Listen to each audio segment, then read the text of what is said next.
السلام علیکم. آج میں آپ لوگوں کو ایک ایسی موٹیویشنل ویڈیو دکھاؤں گی جس میں ایک عورت نے اپنی ساری زندگی کی جمع پونجی پیس ٹی وی کو ڈونیٹ کر دی. چلے آئے ہم مل کے دیکھتے ہیں.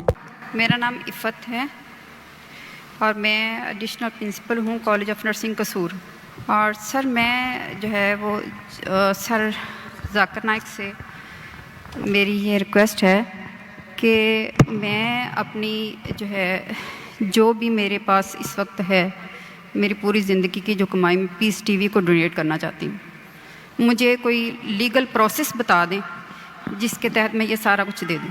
ماشاء اللہ. تکبیر تکبیر تکبیر.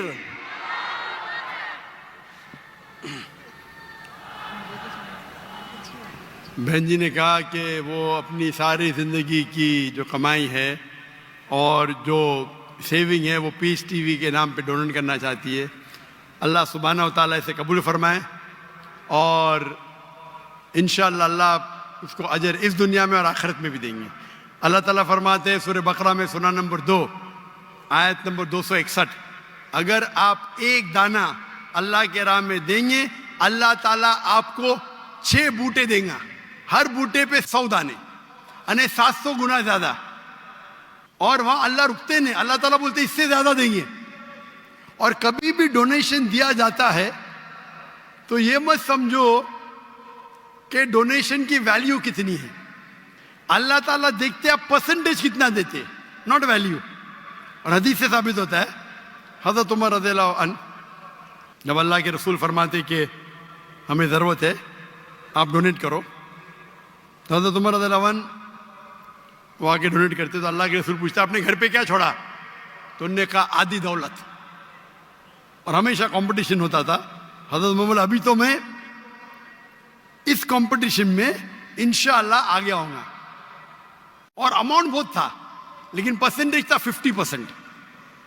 اس کے بعد حضرت ابو بکر رضی اللہ عنہ وہ آتے ہیں اور ڈونیشن دیتے، کوانٹٹی میں کم ہوگا. اللہ کے رسول فرماتے آپ نے گھر پہ کیا چھوڑا؟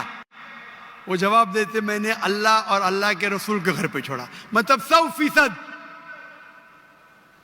تو میں ہمیشہ کہتا ہوں percentage is important not the amount. اور انشاءاللہ اللہ سبحانہ و تعالیٰ آپ کو اس کا اجر دے اس دنیا میں اور آخرت میں بھی. آپ نے کہا کہ فرز ذاکر نائک میری اہلیہ پاکستان میں میرے ساتھ آنے والی تھی، لیکن اللہ کے فضل سے میری بیٹی کو ایک بیٹا ہوا، اس کا نام ہم نے رکھا عمر، حضرت عمر رضی اللہ عنہ کے بعد. کیونکہ اس کی طبیعت خراب تھی تو میری اہلیہ نے کہا کہ میں تھوڑا لیٹ آؤں گی. اور انشاءاللہ 15 تاریخ کو رات کو گنے تو پرسوں نہیں تو کل، ابھی تو منڈے آ گیا نا، تو منڈے ہوگا تو کل ہوگا ٹیوزڈے. 15 تاریخ کو انشاءاللہ آنے والی ہے. تو آپ اگر ان سے ملنا چاہتے ہیں تو مل سکتے ہیں. اور انشاءاللہ ان کے کئی تقریر میرے سے زیادہ، میں نے کہا تھا میں ہفتے میں 3 تقریر کروں گا. میرے اہلیہ کا پروگرام تھا کم از کم 7-8 تقریر کرنا ہفتے میں. لیکن یہ پروگرام کی تبدیلی کی وجہ سے ابھی شاید وہ کمپنسیٹ کر پائیں گے کیا پتہ نہیں.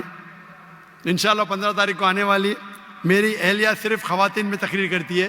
انشاءاللہ آپ اگر والنٹیئرس کو کانٹیکٹ کریں گے تو میں کہوں گا میری اہلیہ سے آپ سے ملنے کو. اور میری اہلیہ بھی پرنسپل تھی اسلامک انٹرنیشنل اسکول کی، اور وہ بھی ایک دائی ہے، اور صرف خواتین کے درمیان وہ تقریر کرتی ہے. لیکن وہ کبھی بھی ویڈیو ریکارڈنگ نہیں کرتی ہے. اگر کرتی ہوتی تو شاید میرے سے زیادہ فیمس ہوتی، لیکن کیونکہ شریعتاً یہ صحیح نہیں ہے اسی لیے وہ اس بات کو نہیں مانتی. لیکن انشاءاللہ وہ کافی ناراض تھی کہ میرے ساتھ نہ آ سکی، لیکن مجبوری تھی. لیکن انشاءاللہ وہ شاید کمپنسیٹ کریں گی جب واپس آئیں گی انشاءاللہ 2 دن بعد، یا آپ کہہ سکتے کہ 1 دن بعد. ارلی مارننگ آ رہی 15 تاریخ کو. تو انشاءاللہ امید ہے کہ کچھ یونیورسٹی، کچھ اسلامک ادارے میں جو خصوصاً خواتین کی تعداد زیادہ ہے وہاں تقریر کریں گی. اور انشاءاللہ اللہ سبحانہ و تعالیٰ آپ کو اس کا اجر دے. اور اس دنیا اور آخرت میں اجر دے. اور انشاءاللہ آپ مت سمجھو کہ جو بھی اماؤنٹ ہے، آپ ماشاءاللہ ہزاروں کے سامنے یہ کہہ رہی ہے. تو اسلام اللہ تعالیٰ فرماتے قرآن مجید میں، جب آپ چیریٹی کرتے ہیں، جب صدقہ کرتے ہیں تو بول کے بھی کر سکتے اور چپ کے بھی کر سکتے. اکثر چپ کے کرنا چاہیے. آپ دائیں ہاتھ سے دے تو آیات کو معلوم نہیں پڑھنا چاہیے. لیکن کبھی کبھی آپ جب اوپن نہیں کرتے تو دوسرے کو ایک انسپریشن ہوتا ہے. تو آپ نے جو کہا ماشاءاللہ پتہ نہیں کتنے ہزار کا مجمع ہے، 50,000 یا میں گن نہیں سکتا ہوں، اتنے بڑے مجمع میں اور لائیو ٹیلی کاسٹ ملینز، لاکھوں، کروڑوں لوگ دیکھ رہے. تو انشاءاللہ اگر ان سے کوئی لوگ کو انسپریشن ملے، اس کا بھی اجر آپ کو جائے گا. اللہ آپ کو اس دنیا اور آخرت میں اس کا اجر دے.